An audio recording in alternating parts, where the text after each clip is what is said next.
और इधर अक्रूर जी को कंस ने मना लिया महाराज, अपना रथ दिया कंस ने, सोने का रथ। आदर पूर्वक जो है उन दोनों बालकों को मेरे रथ पर बैठा करके लाया जाए। मैंने उनके पराक्रम की चर्चा सुनी है, मैंने उनकी वीरता की गाथाएं सुनी है। मैं चाहता हूं कि उन दोनों बालकों को आदर पूर्वक लाया जाए। अक्रूर जी चल पड़े महाराज, सुबह ही चल पड़े ब्रह्म मुहूर्त में। सुबह के चले हुए अक्रूर जी, शाम हो गई है ना, मथुरा से चले और गोकुल पहुंचते पहुंचते शाम हो गई महाराज। प्रश्न खड़ा होता है कि मथुरा से गोकुल मात्र, गोकुल जाने के लिए, मथुरा से गोकुल जाने के लिए अधिक से अधिक रथ पर तो 1-1.5 घंटा लग जाएगा बस, है ना। पैदल भी चलना हो तब भी बोले 2, 2.5, 3 घंटे में पहुंच सकते हैं। तो फिर सुबह के चले हुए अक्रूर जी शाम को पहुंचे। तो यहां पर लिखा है कि अक्रूर जी के मन में इतना आनंद है, आज भगवान से मिलने की इतनी उत्कंठा है कि महाराज जैसे रथ पर बैठे और भगवान कृष्ण का ध्यान किया कि आज मुझे उस बालक के दर्शन होंगे, वैसे समाधि लग गई। घोड़ों की लगाम हाथ से छूट गई। अब रथ इधर उधर को भागने लगे। जाना था मथुरा से गोकुल की ओर, रथ मुड़ा, घोड़े मुड़े और दिल्ली की तरफ चल पड़े। बोलिए गोविंद भगवान। रास्ते में समाधि खुली, अरे मैं कहां आ गया, अरे मैं तो दिल्ली की ओर जा रहा हूं, हस्तिनापुर की ओर जा रहा हूं। रथ को मोड़ा, घोड़ों को मोड़ा और सुबह के चले हुए अक्रूर जी शाम के समय, गोधूली का समय है, भगवान श्री कृष्ण बलदाऊ भैया के साथ गोचारण यात्रा करके आ रहे थे महाराज। गौओं को लेकर के आ रहे थे। गौओं के खुरों से जो धूल उड़ती है, वो धूल जो है भगवान के मुखारविंद पर जमी हुई थी। भगवान और भी सुंदर लग रहे थे। बोलिए गोविंद भगवान की। स्वामी सुखदेव जी कहते हैं, राजन देखो इस छवि को। अक्रूर जी ने इस छवि को जब देखा तो आंखें भर गई, आनंद के आंसू आ गए, चरणों में प्रणाम करने लगे। भगवान श्री कृष्ण ने रोका, काका जी ये कैसी उल्टी गंगा बहा रहे हो, प्रणाम हमें करना चाहिए आपके चरणों में। काका जी प्रणाम करते हैं। अक्रूर जी की आंखें भर गई जब भगवान के मुख से ये शब्द सुना, काका शब्द सुना। अक्रूर जी के सारे कष्ट दूर हो गए, सारी चिंताएं दूर हो गई। ये भी भूल गए कि मैं क्यों आया हूं। उतने में भगवान श्री कृष्ण ने बलदाऊ भैया से कहा, दाऊ भैया तुम गऊओं को ले जाओ, मैं अक्रूर काका को अपने बाबा से मिलाता हूं। बोलिए गोविंद भगवान। और अक्रूर जी को हाथ से पकड़ा भगवान ने और नंद भवन में ले गए। और जैसे नंद भवन में ले गए, नंद जी ने अक्रूर जी का आदर सत्कार किया, अतिथि सत्कार किया। महाराज कुशल क्षेम पूछा, अक्रूर जी कैसे आना हुआ है, बहुत दिनों बाद दर्शन दिए हैं, गरीब की कुटिया पवित्र हो गई। महाराज मथुरा में सब ठीक तो है, मेरे मित्र वसुदेव का हाल सुनाओ, देवकी भाभी ठीक है। जब ये सब प्रश्न किए तो अक्रूर जी का मुखारविंद चिंतातुर हो गया। अक्रूर जी को वसुदेव स्मरण आए। पहले तो कुछ नहीं कहा, क्योंकि अक्रूर जी के मन में चिंता है, भय है कि मैं इस रहस्य को खोलूं तो कैसे खोलूं। कुछ नहीं कहा, उदास हो गए, बात को टाल दिया। अक्रूर जी ने पहले भोजन पाया, महाराज शाम का समय है। और उसके बाद नंद बाबा ने देखा कि अक्रूर जी जब से आए हैं तब से जो है चिंतातुर है। तो नंद बाबा ने अक्रूर जी को साथ लिया और गौशाला में चले गए एकांत में। अब नंद बाबा ने खुले मन से प्रश्न पूछा, अक्रूर जी मैं देख रहा हूं जब से आप आए हैं तब से आप चिंतातुर है, आपके मुख पर चिंता है, क्या बात है, निसंकोच कहो, क्या कहना चाहते हो। अक्रूर जी की आंखें भर गई। आज कैसे अवगत कराऊं, कैसे इस रहस्य को खोलूं कि ये कृष्ण आपका पुत्र नहीं, मन में सोच रहे हैं। धर्म संकट है महाराज, बोलिए गोविंद भगवान की जय। यहाँ से थोड़ा प्रसंग जो है, यहाँ से कथा मार्मिक हो जाती है, क्योंकि भगवान ने यहाँ पर वृंदावन को विरह दिया है, गोकुल को विरह दिया है। बोलिए गोविंद भगवान की जय। शांत चित्त होकर के कथा को श्रवण करना। आप सब जानते हैं कि आज अक्रूर जी बहुत भयभीत है। नंद बाबा ने बार बार पूछा, आग्रह किया। अक्रूर जी निसंकोच मन से कहो, क्या बात है। अक्रूर जी ने कह दिया, नंद बाबा, नंद राय जी, मैं आपके पुत्रों को ले जाने के लिए आया हूं। बोले हमारे पुत्रों को? कृष्ण और बलराम को? बोले हाँ। बोले क्यों? बोले कंस ने भेजा है, राज आज्ञा है, राजा की आज्ञा है। मथुरा में बहुत बड़ा यज्ञ होने जा रहा है, धनुष यज्ञ होने जा रहा है, और राजा की आज्ञा है कि इन दोनों बालकों को बुलाया जाए। हम उनका पराक्रम, हम उनकी कुश्ती देखना चाहते हैं। बोलिए गोविंद भगवान की जय। नंद बाबा तो दो टुक शब्दों में कहते हैं, बोले नहीं नहीं, हमें अपने पुत्रों को कहीं नहीं भेजते, हमने आज तक कहीं नहीं भेजा, और ना ही हमें किसी से कुछ लेना देना है, हमें किसी के पराक्रम से कुछ लेना देना नहीं। हमारे पुत्र वृंदावन को छोड़ करके, गोकुल को छोड़ करके आज तक कहीं नहीं गए। अक्रूर जी कहते हैं, बोले नंद राय जी, ले जाना पड़ेगा ही नहीं। नंद राय जी थोड़े क्रोधित होकर के कहते हैं, बोले कैसे ले जाना पड़ेगा महाराज, ये हमारे पुत्र है, मेरे पुत्र है, मेरी इच्छा है मैं भेजू ना भेजू।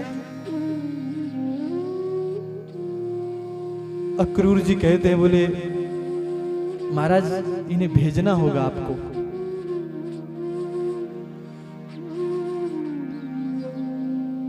अक्रूर जी से नंद राय जी कहते हैं, बोले अपनी माता पिता की आज्ञा के बिना हमारे पुत्र कहीं नहीं जा सकते। हम इनके पिता है, मैं कृष्ण का पिता हूं, ये मेरा पुत्र है, आप कैसे ले जा सकते हैं मेरी आज्ञा के बिना। अक्रूर जी कहते हैं, बोले हम इनके माता पिता की आज्ञा लेकर के ही आए हैं। बोलिए गोविंद भगवान की जय। बोले इनके माता पिता की आज्ञा लेकर के आए हैं? कौन माता पिता? आपने हमसे कब आज्ञा ली? आपने हमसे कब आज्ञा मांगी? अक्रूर जी की आंखें भर गई, गंगा यमुना आंखों से बहने लगी, और हाथ जोड़ करके अक्रूर जी कहते हैं, हे नंदराय जी, इस वास्तविकता को सुनने से पहले, इस रहस्य को सुनने से पहले अपने हृदय को पत्थर बना लेना। अब आपको एक रहस्य की बात बताने जा रहा हूं। नंदराय जी कहते हैं, अक्रूर जी तुम राजनीति वाले लोग हो, तुम शहर के लोग हो, हम ब्रजमंडल के, गोकुल के साधारण से ग्वाले हैं। सीधी बात कहो, हमें ये राजनीति वाली बातें समझ में नहीं आती। हम भोले भाले ब्रज के ग्वाले हैं, क्या कहना चाहते हो?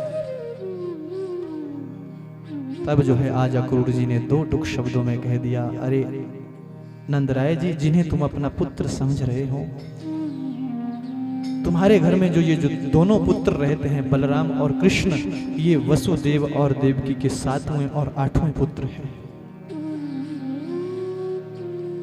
नंद बाबा को बहुत क्रोध आया। पहले तो क्रोध किया अक्रूर जी के ऊपर, बोले अक्रूर जी आप हमारे अतिथि हैं, इसलिए मैं आपको कुछ बोल नहीं सकता,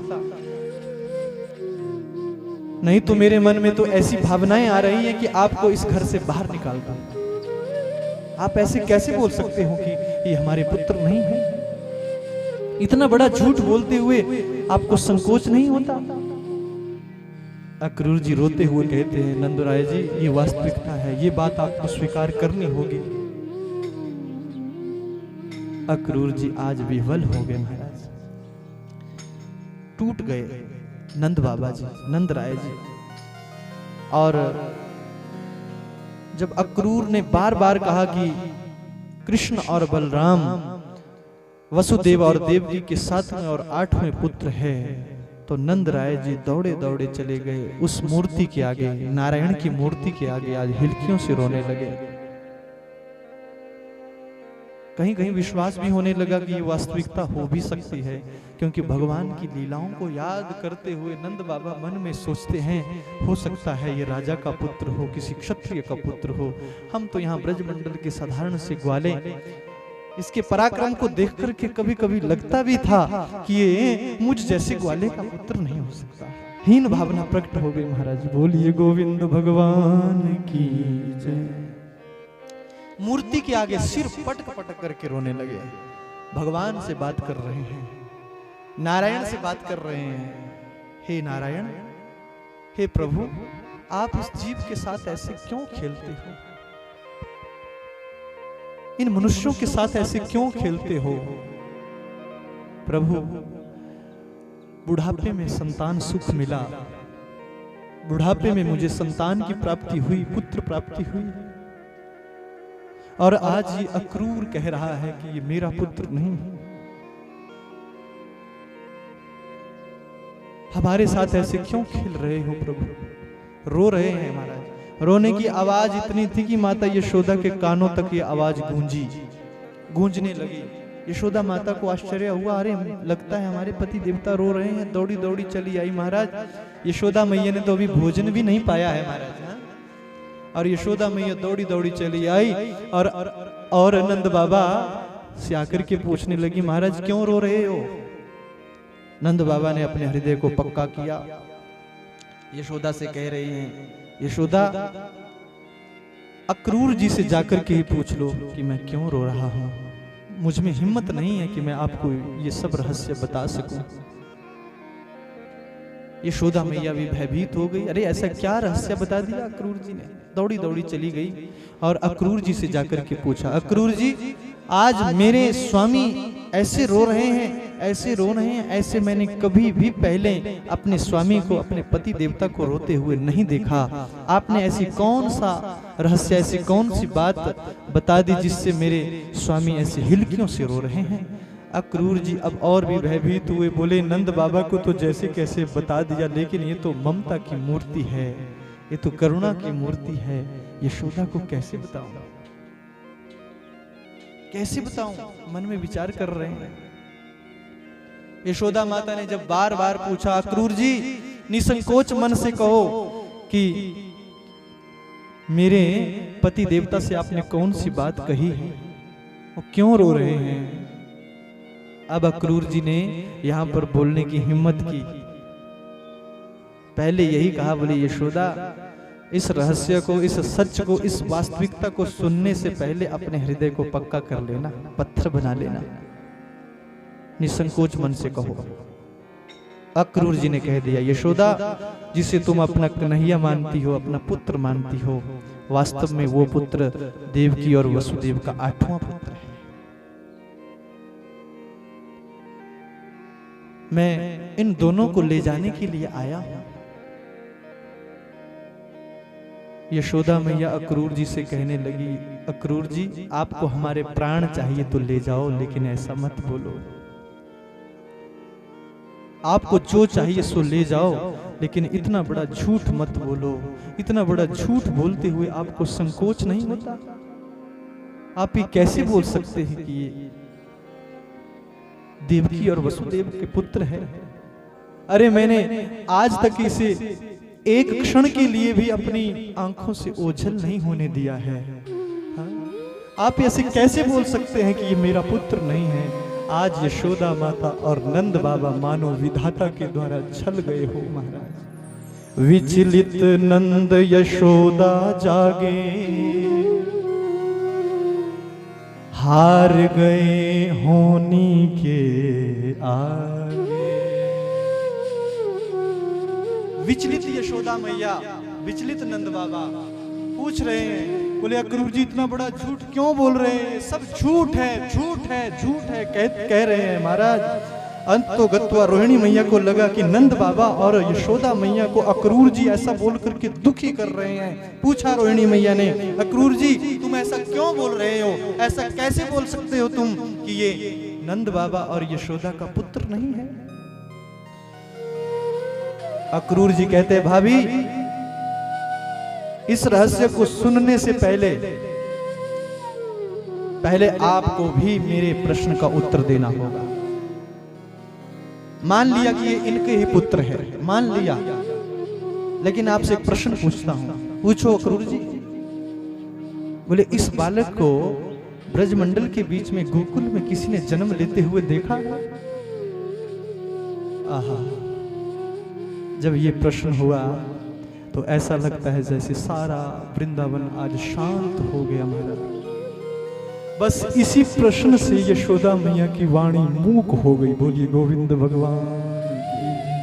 अब नहीं बोल पाई, टूट गई यशोदा मैया। रोहिणी मैया स्मरण कर रही है, बोले जन्म लेते हुए तो नहीं देखा था, बगल में खेलते हुए देखा था। बोले पूछो यशोदा को, यशोदा को आभास है, स्मरण है कि इस बालक ने कब जन्म लिया? यशोदा माता क्या बोले? यशोदा मैया को स्वयं को ही पता नहीं है कि मेरे गर्भ से कब किसने जन्म लिया महाराज। ऐसी माया थी भगवान की उस समय। अब टूट गई यशोदा मैया,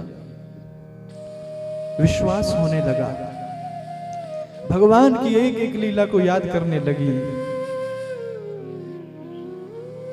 11 वर्ष 55 दिन की आयु है भगवान की।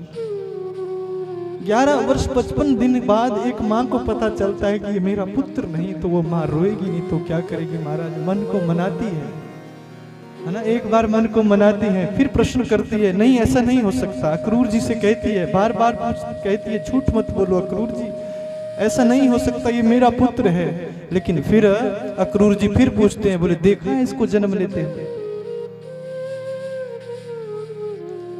यशोदा मैया जैसे केले का कटा हुआ वृक्ष धरती पर गिरता है, उसी तरह से यशोदा मैया धड़ाम से धरती पर मूर्छित होकर के गिर गई। बोलिए गोविंद भगवान की जय। अक्रूर जी ने संभाला, यशोदा ये सब कर्म गति है, अपने आप को संभालो, भगवान अभी तक सामने नहीं है।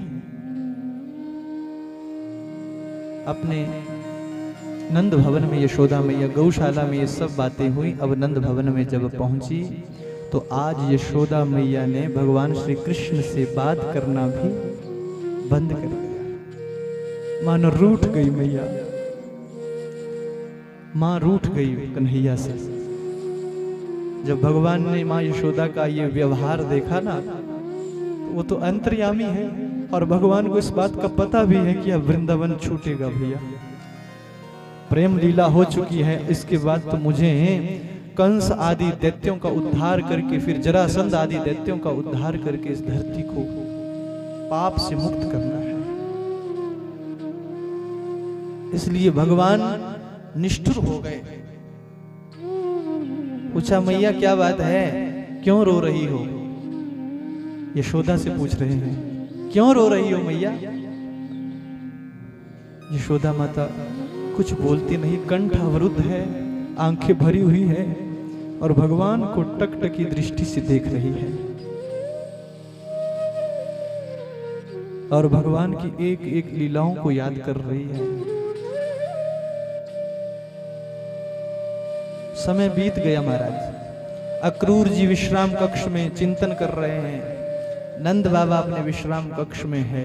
यशोदा मैया ने तो अभी तक भोजन भी नहीं पाया था, उससे पहले ही पता लग गया कि मेरा पुत्र नहीं है, तो आज भोजन पाना चाहती है लेकिन भोजन पाया नहीं गया। भगवान श्री कृष्ण कहते हैं मैया थोड़ा भोजन पालो, देखो सुबह हमें जल्दी उठना है, सुबह हमें जल्दी जाना है। बस जैसे भगवान के मुख से ये शब्द निकले, यशोदा मैया का हृदय विदीर्ण हो गया। हाँ कन्हैया, सुबह आपको जल्दी जाना है, तुम सो जाओ, तुम विश्राम करो। बोले मैया पहले भोजन पाओ, फिर आपको पता है कि मैं तो बिना लोरी से कभी सोता भी नहीं हूँ। माँ मैया जब तक तुम लोरी नहीं गाती तब तक तो मुझे नींद भी नहीं आती। बोलिए कृष्ण बलदाओ भैया। यशोदा मैया के प्रेम की गाथा कौन गाए महाराज? आपने सुना है यशोदा माँ तो यशोदा माँ ही है। मुझे यशोदा माँ के प्रेम पर सबसे अधिक रोना आता है महाराज। प्रेम तो गोपियों ने भी किया, प्रेम ग्वालों ने किया, बछड़ों ने भी किया, लेकिन माँ का प्रेम क्या होता है तो माँ जानती है ना।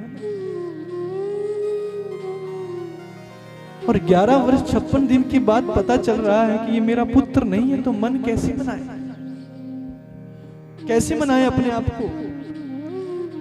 बहुत बड़ी लड़ाई लड़ रही है यशोदा माता अपने हृदय के बीच में। मुख से कुछ कहा नहीं जाता, ये भी नहीं बोला जाता कि बेटा रुक जाओ, ये भी नहीं बोला जाता, विश्वास ही नहीं हो रहा है।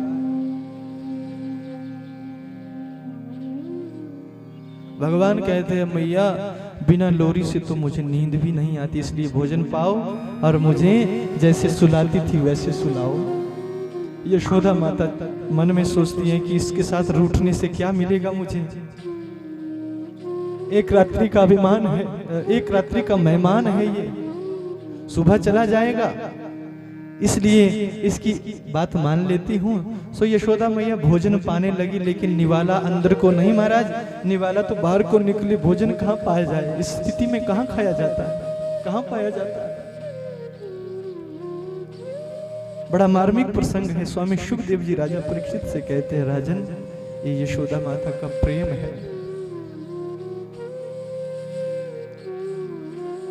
पालो मैया, थोड़ा भोजन पालो।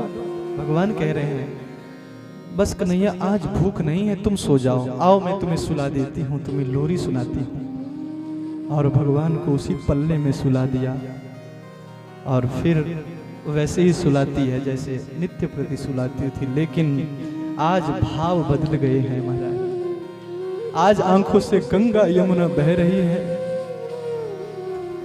और भगवान को सुला रही है। सो जा रे कृष्ण कन्हैया,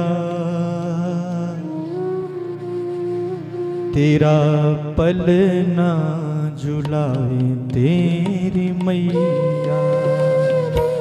सो जा रे कृष्ण कन्हैया, तेरा पलना झुलाए तेरी मैया। सो जा रे कृष्ण कन्हैया, तेरा पलना झुलावे तेरी मैया। सो जा रे कृष्ण कन्हैया, तेरा पलना झुलावे तेरी मैया। सो जा रे कृष्ण कन्हैया, तेरा पलना झुलावे तेरी मैया। सो जा रे कृष्ण कन्हैया, तेरा पलना झुलावे तेरी। सो जा बेटा, लोरी गा रही है, पलना झुला रही है। आज की रात्रि की सेवा है माता यशोदा की,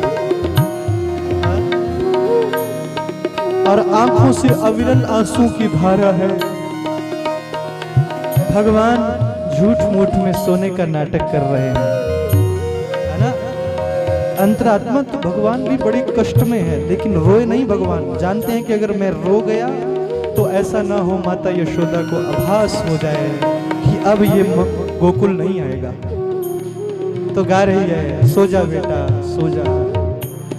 ओ चंदा भी सो गए, तारे भी सो गए, चंदा भी सो गए, तारे भी सो गए। चंदा भी सो गए, तारे भी सो गए, चंदा भी सो गए, तारे भी सो गई। सारी गोकुल नगरिया, तेरा पलना झुलावे तेरी मैया। सो जा सो जा रे कृष्ण कन्हैया, तेरा पलना झुलावे तेरी मैया। ओ गौएं भी सो गई, बछड़े भी सो गए, गौएं भी सो गई, बछड़े भी सो गए, गौएं भी सो गई, बछड़े भी सो गए, गौएं भी सो गई, बछड़े भी सो गए। सो गई सारी ये गोकुल नगरिया, तेरा पलना झुलावे तेरी मैया। सो जा रे कृष्ण कन्हैया, तेरा पलना झुलावे तेरी मैया, तेरा पलना झुलावे तेरी मैया, तेरा पलना झुलावे तेरी मैया। सो जा बेटा। माँ यशोदा का नियम था भगवान को सुलाने का, लोरी गा करके सुलाती है।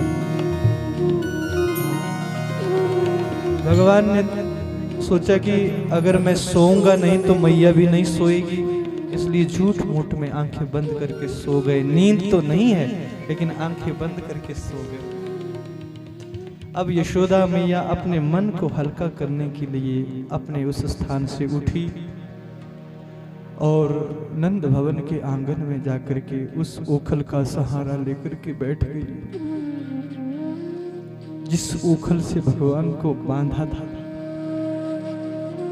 भगवान की लीलाओं को याद करते हुए रो रही है, स्मरण कर रही है। अरे मुझे ये पता होता कि मेरा पुत्र नहीं तो मैं इसने एक मटकी यदि माखन की फोड़ दी, 4 मटकियां माखन की फोड़ दी तो मुझ अभागन ने, मुझ ग्वालिन ने, मुझ अनपढ़ ने इसको ओखल से बांध दिया, इसको कान से पकड़ लिया। अगर मुझे ये पता होता कि ये मेरा मेहमान है, ये मेरा अतिथि है, ये मेरे पास मात्र कुछ दिनों के लिए है, कुछ सालों के लिए है, तो मैं इसको कान से नहीं पकड़ती। बहुत रोने लगी महाराज, अपने मन को हल्का कर रही है, क्योंकि रोने से मन हल्का होता है ना। प्रेम से कहो जय श्री कृष्ण। मन मनाती है ना, मना करके फिर अपने मन को पक्का करती है, लेकिन फिर कोई लीला याद आती है तो आंखों से अविरल धारा, आंखों से आंसू की बहने लगती है। वो मिट्टी खाना याद आ जाती है, अरे इसने एक बार मिट्टी खा ली तो मैं इसको कान से पकड़ लिया। अपनी आज तक इसको अपनी मां समझती रही, हीन भावना प्रकट हो गई मन में महाराज, रोती जा रही है। भगवान ने देखा, रे मेरी मैया की दशा तो बिगड़ रही है, और भगवान यहाँ से उठे और यशोदा माता के पास पहुंच गए, गोद में जाकर के बैठ गए। मैया क्यों रो रही हो? 2 दिनों की बात है मैया, मैं परसों आ जाऊंगा। 2 दिनों की तो बात है।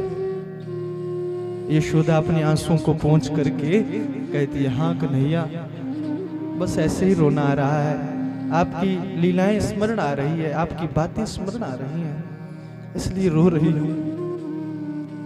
भगवान कहते हैं, मत रो मैया, देखो मैं परसों आ जाऊंगा। बार बार भगवान यही कह रहे हैं, यशोदा मैया के मन को मना रहे हैं, अपनी ओर से यशोदा मैया के कष्ट को दूर कर रहे हैं। लेकिन माँ का मन है महाराज, ऐसे वैसे कहाँ मानता है। बोलिए गोविंद भगवान की जय। कहाँ माने? आ जाऊंगा मैया, परसों आ जाऊंगा, चिंता मत करो। इसी तरह से हमारा सारी रात्रि व्यतीत हो गई। सुबह ब्रह्म मुहूर्त हो गया, नंद बाबा जगे। नंद बाबा को भी नींद नहीं आई है आज सारी रात। उठे, यशोदा से कहा, यशोदा लाला की तैयारी करो, बलदाऊ की तैयारी करो, हमें जाना है, हम अभी निकल जाते हैं। देखो यहाँ से ब्रजमंडल से कन्हैया की विदा सरल नहीं है। वृंदावन की गोपियां, वृंदावन के ग्वाले कन्हैया के मार्ग को रोकेंगी, इसलिए जल्दी जल्दी लाला को तैयार करो। और अक्रूर जी को समझा दिया नंद बाबा ने, अक्रूर जी देखो ये प्रेम नगरी है और यहाँ पर हमारे कन्हैया से ये वृंदावन की गोपियां अनन्य प्रेम करती हैं, प्राणों से भी अधिक प्रेम करती है। ये ग्वाले बहुत प्रेम करते हैं, यहाँ से निकलना बहुत कठिन रहेगा अक्रूर जी, इसलिए इनकी ओर ध्यान मत देना और शीघ्र अपने रथ को वृंदावन से बाहर निकालने का प्रयास करना। बोली गोविंद भगवान की। इतना कह करके नंद बाबा तो ब्रह्म मुहूर्त में ही निकल गए महाराज, बैलगाड़ी पर बैठे और निकल गए। और इधर यशोदा माता ने जैसे भगवान को तैयार करती थी वैसे ही भगवान को तैयार किया महाराज। वो मोर मुकुट, हाथों में वंशी है, कंधे पर काली कमली है, और सीले हुए वस्त्र भगवान ने धारण नहीं किए तो पीली सी बगलबंदी यशोदा माता भगवान को पहनाती है। वैसे ही तैयार किया जैसे करती थी, लेकिन मन में बहुत पीड़ा है, कष्ट है, मन नहीं मान रहा है।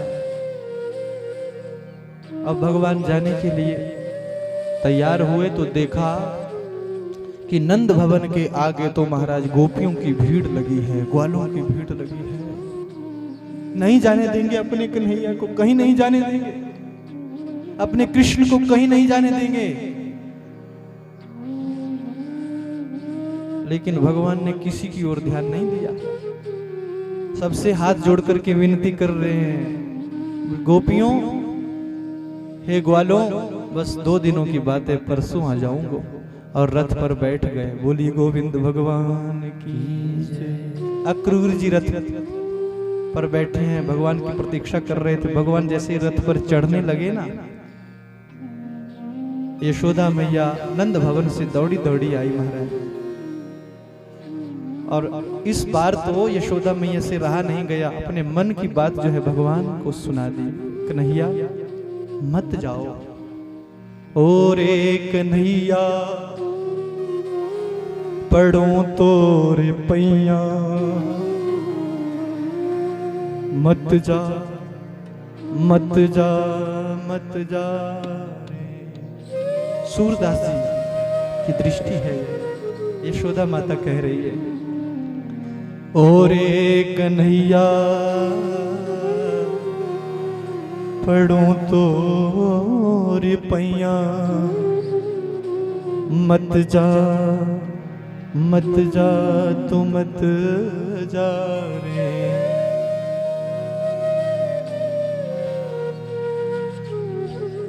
मधुवन की गलियों में दौड़ लगाए, चोरी चोरी माखन को अब कौन खावे। घिर घिर के लावे गो, घिर घिर के लावे गो, कौन मेरी गैया। कौन लाएगा उन गौओं को घेर करके, कौन चुराएगा उन गौओं को कन्हैया, अब माखन कौन चुराएगा। मत जाओ मत जाओ, मैं आपके पांव पड़ती हूँ। भगवान हाथ जोड़ करके कहते हैं, मैया परसों आ जाऊंगा। बोलिए गोविंद भगवान की जय। रथ पर बैठ गए महाराज, निष्ठुर हो गए भगवान। अक्रूर जी ने रथ को दौड़ाया, थोड़े आगे तक रथ गया।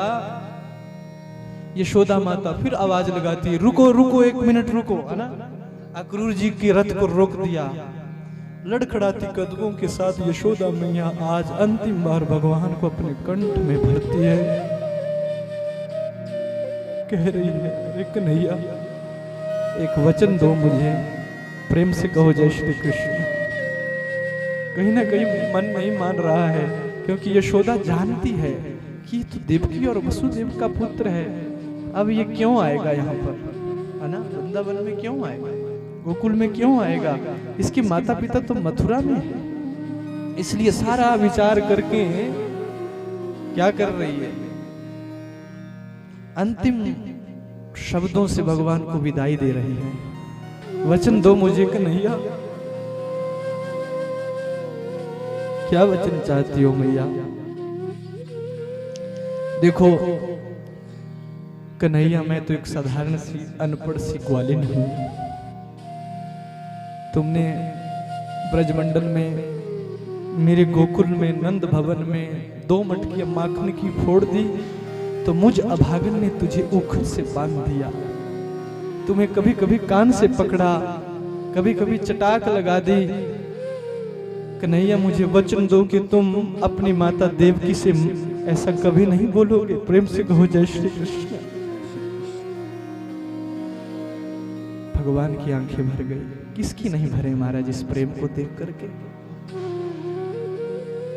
फिर ये तो भगवान की लीला है। यहाँ साधारण हमारे जीवन में भी कोई ऐसी घटना घटित हो जाए तो महाराज चोट कहते हैं इसे। एक बात ध्यान से सुन लेना, भगवान श्री कृष्ण चोट देते हैं। तो भगवान कृष्ण का उपासक होता है ना, उसको चोट जरूर लगती है, क्योंकि चोट जब लगती है तो विरह जागृत होता है, और विरह में वो हर समय याद रहता है, हर क्षण हर क्षण याद रहता है। हाँ, अपने भक्त को वो चोट देते हैं जो सहन करने योग्य होता है, और भगवान देख लेते हैं जो सहन नहीं कर सकता उसको चोट नहीं देते।